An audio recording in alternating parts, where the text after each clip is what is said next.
Salut à tous, comme tu le sais sûrement, mon logiciel de montage principal c'est DaVinci Resolve pour tout ce qui est montage vidéo. Et pour ce qui est de la retouche photo, je te l'ai présenté il y a un peu plus d'1 an, j'utilise Luminar AI. C'est un logiciel qui a fait beaucoup de bruit et aujourd'hui encore car il est très simple d'utilisation et aussi par toute l'intelligence artificielle qu'il embarque. Tu vas pouvoir en un seul clic changer le ciel, rééclairer une scène, donner une ambiance très simplement et rapidement. Et le pire, c'est que c'est pas une gadget, ça marche vraiment. Moi, pendant 1 an, je l'ai utilisé et je me suis beaucoup amusé avec les outils effacer, changer le ciel, rééclairage. Ça marche vraiment super bien et très honnêtement, il n'y a que quelques cas où ça marchait pas très bien. L'un des plus gros défauts avec Luminar AI, c'est qu'on n'avait pas de système de calque comme Photoshop et donc on ne pouvait pas faire de découpage ou de sélection rapide. Et bien là, il semblerait que ça soit réglé puisque Skylum a lancé son nouveau logiciel Luminar Neo. Ce logiciel-là, Luminar Neo, il va garder les mêmes avantages que Luminar AI, mais en mieux. Donc on aura toujours cette fameuse intelligence artificielle pour pouvoir faire du rééclairage,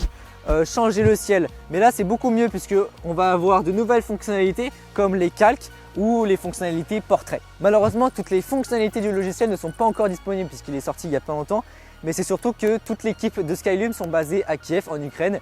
Et donc je pense que tu sais ce qui se passe en ce moment. C'est vraiment pas très drôle pour eux comme pour tous les Ukrainiens d'ailleurs. Ils ont lancé une campagne afin de lever des fonds pour aider à leur manière. Je te mets tous les liens en description. Je suis actuellement sur la version du logiciel 1.05 et la version qui apportera le plus de nouveautés sera la 1.1. Alors le logiciel est disponible sur Windows et sur macOS. Ici je l'utilise sur un MacBook Pro 14 M1 Max. Le logiciel est optimisé, ça marche très bien. Voilà comment se présente le logiciel. À la même manière que Luminar AI, on va retrouver un premier onglet catalogue et c'est ici que l'on va importer toutes les photos et que l'on va retrouver toutes les photos que l'on a modifiées. À gauche, on va retrouver tous les dossiers et les filtres. Donc déjà en haut, on va avoir toutes les photos. Ensuite, récemment édité, c'est toutes les photos que l'on a récemment éditées. Ensuite, modifications perdues et la corbeille. En dessous, c'est super intéressant, on va pouvoir importer des dossiers. Si tu as un dossier sur ton ordinateur où tu as l'habitude d'éditer tes photos, là directement, tu pourras ajouter le dossier complet. Par exemple, ici, j'ai mon dossier drone. Puis là, j'ai toutes mes photos drone qui sont apparues. Et tu peux également forcément créer des albums.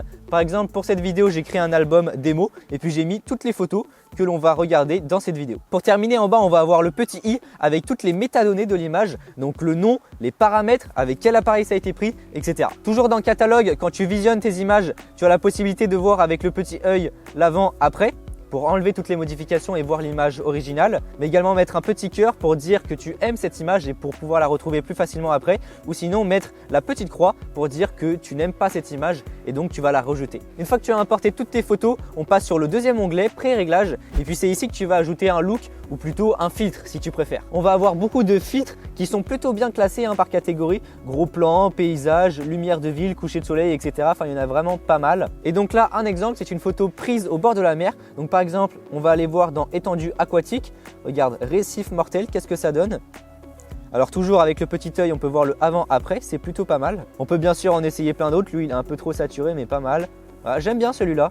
Correction douce. Ce qui est un petit peu dommage là, mais je pense que ça va être remis sur la prochaine mise à jour, en tout cas j'espère, c'est que sur Luminar AI, avant quand on ajoutait un look, on va pouvoir gérer l'intensification. Là, c'est pas le cas. Enfin si, on peut toujours le faire, mais ça va être dans l'onglet édition, puis dans modification. Une fois que tu as ajouté ton look, ton filtre, on va pouvoir passer dans l'onglet édition, et puis là, il y a quand même pas mal de choses nouvelles. Juste avant de parler des nouveautés, on va faire un petit tour de l'interface pour ceux qui ne connaissent pas encore. Alors à gauche, on a une nouvelle fonctionnalité, c'est les calques. À la même manière que Photoshop, on va pouvoir superposer plusieurs images, plusieurs objets. À droite, cette fois-ci, on va retrouver tous les outils qui sont classés dans l'ordre. Ça, c'est plutôt cool. Donc on va avoir les outils de base, ensuite tout ce qui est créatif, tout ce qui est portrait. Et à côté de l'onglet outils, on va retrouver un nouvel onglet qui fait son apparition. C'est l'onglet modification. Et puis en fait, toutes les modifications que tu vas faire dans outils, ils vont se retrouver dans modification. Ça, c'est plutôt sympa pour pouvoir mieux te retrouver et savoir qu'est-ce que tu as fait ou pas. Ce qui est sympa dans modification, c'est que tu vas pouvoir suivre chronologiquement toutes les modifications que tu as fait. Donc par exemple, ici,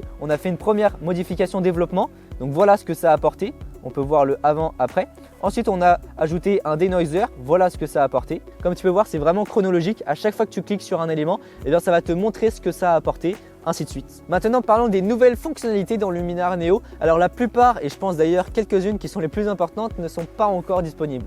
Mais il y en a quand même 2-3 qui sont déjà là dans le logiciel et qui sont plutôt pas mal. La première grande nouveauté, on l'a vu en premier, c'est les calques. Et ça va te permettre à la même manière de Photoshop de pouvoir superposer plusieurs images, plusieurs objets. C'est ce que je t'ai montré en premier à gauche. Ici, on va retrouver tous nos calques. En cliquant sur le petit plus, je vais pouvoir soit importer un objet ou une image de ma galerie. Ce calque-là, comme ta photo principale d'ailleurs, tu vas pouvoir modifier tous les réglages à l'aide des outils. En l'occurrence ici, l'opacité par exemple. Pour moi, les calques, cette fonctionnalité, elle prendra pleinement de l'importance lors de la mise à jour 1.1 et que l'on aura donc la fonctionnalité sélection automatique pour pouvoir sélectionner un sujet, puisque pour le moment, on a seulement l'outil pinceau. Deuxième fonctionnalité, j'ai envie de dire incroyable, sur Luminar AI, on avait déjà la possibilité de supprimer des objets ou des personnes dans une scène, ça marchait très bien. Mais là, ce qu'ils ont ajouté sur Luminar Neo, c'est que le logiciel va repérer tout seul les lignes électriques et en un seul clic, on va pouvoir les supprimer. Regarde ici, c'est une photo prise à l'iPhone par la fenêtre et donc là, dans les outils de base, puis effacer, on va bien sûr avoir le pinceau pour pouvoir sélectionner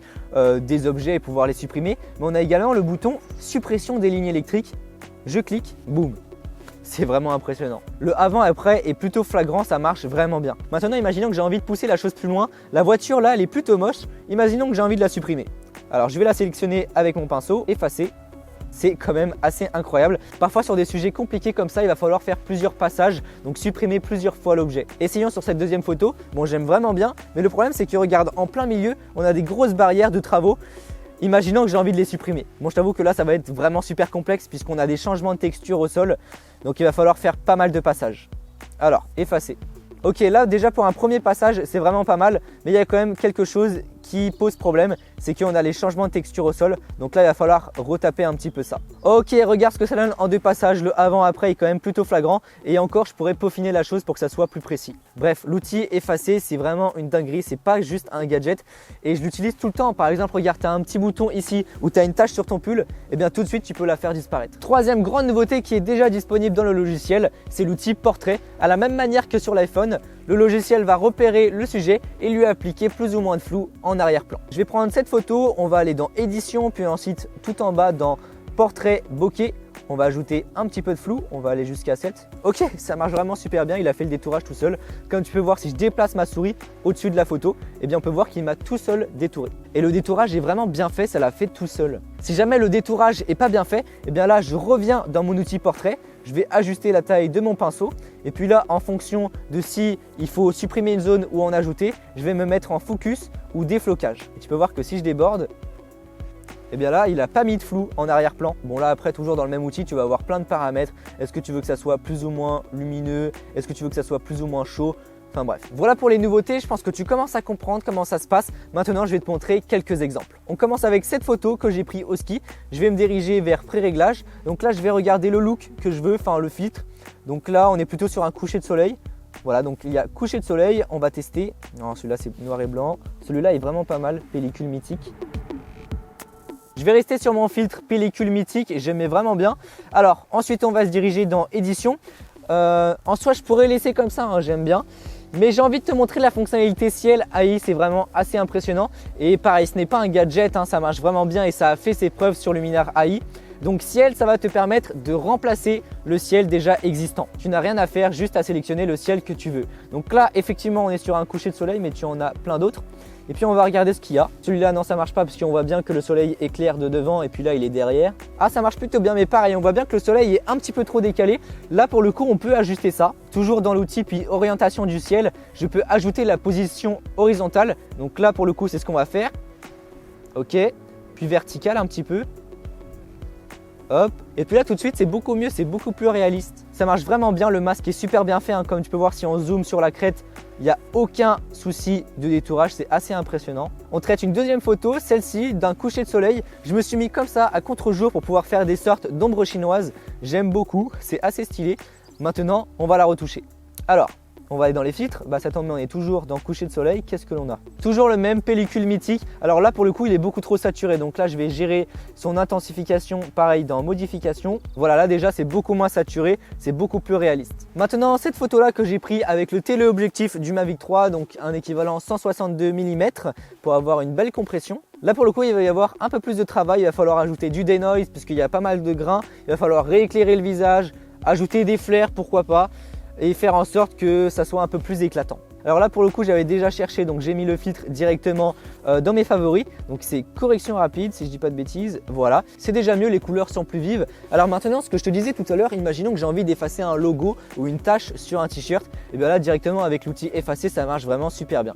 Alors imaginons que j'ai envie d'effacer le logo du coq sportif, hop, effacer. Alors là normalement hop c'est instantané, on voit rien du tout. Maintenant on va ajouter un petit peu de denoise parce que tu peux voir qu'il y a quand même pas mal de grains. Donc là je vais aller dans débruiter et puis on va ajouter un peu plus de quantité. Voilà, c'est déjà beaucoup mieux, regarde le avant, après, c'est quand même assez flagrant. Vignettage, je pense que tu sais, on va en ajouter un petit peu pour qu'on se focalise beaucoup plus sur moi. Alors ensuite, rayon du soleil, tu peux voir que là ça vient par la gauche, donc là on peut essayer de le positionner en dehors de l'image. Par là, hop, voilà, ça ajoute quelques flares sans qu'on voit le soleil, c'est plutôt sympa. Et puis bien sûr tu peux positionner plusieurs soleils, ça c'est plutôt cool si tu es dans la forêt et que tu veux qu'il y ait plusieurs points de pénétration. Maintenant on va passer aux outils visage, puisque tu peux voir que mon visage n'est pas du tout mis en valeur, il est quand même assez sombre et ça serait bien de lui ajouter un peu plus de luminosité. Donc là je vais aller dans l'outil pinceau, je réduis un petit peu la taille. Hop, je veux vraiment que ça soit cette partie là qui soit un peu plus lumineux. Et voilà, regarde, avant, après, c'est même un petit peu trop lumineux, je vais baisser ça. Mais au moins là, je suis beaucoup plus mise en valeur. Et là, bon, je suis plutôt loin, mais imaginons que j'ai envie d'ajouter un petit peu flou d'arrière-plan. Donc là, je vais ajouter de la quantité. Je regarde s'il m'a bien sélectionné. Waouh! Alors en direct, hein, c'est la première fois que j'essaye. Ah, il y a un petit défaut là, j'ai l'impression. On va pouvoir ajuster ça.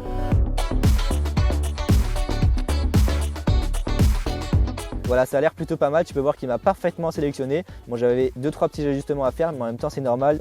Je pense que ça sera beaucoup plus perfectionné dans les prochaines mises à jour. Bon bah voilà, je pense qu'on a fait le tour du logiciel. Effectivement, il n'y a pas toutes les fonctionnalités. Et d'ailleurs, celles qui sont à venir, c'est pour moi les meilleures, hein, tout ce qui va être sélection automatique.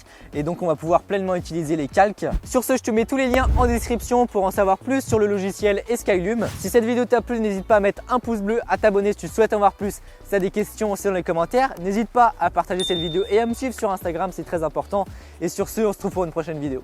Allez, salut!